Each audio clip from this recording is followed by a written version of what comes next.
जो कमाए वो धनवान है, बिन किनारे की कश्ती है वो, देवा तुझसे जो अनजान है।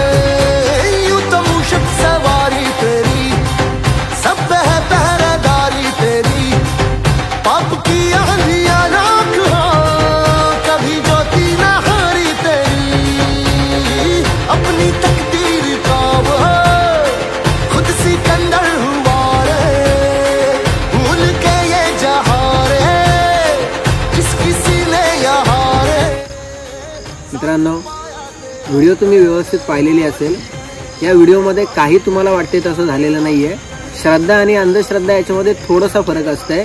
तुम्ही जर का व्हिडिओ व्यवस्थित पाहिली असेल तर व्हिडिओमध्ये कमीत कमी 5 ते 6 वेळा टेक घेतलेला आहे, म्हणजे साप स्वतःहून मूर्तीवरती जाऊन बसलेला नाहीये, त्याला ढकलून बसवलेलं आहे। आणि जर का हे आपल्याला कळलं नाही तर काही मूर्ख लोक असेच सापांना आणि आपल्या परंपरेला त्रास देऊन असे काहीतरी व्हिडिओ बनवत राहतील। म्हणून माहिती घेत राहा, असे साप कधी कुठे जाऊन बसणार नाहीयेत।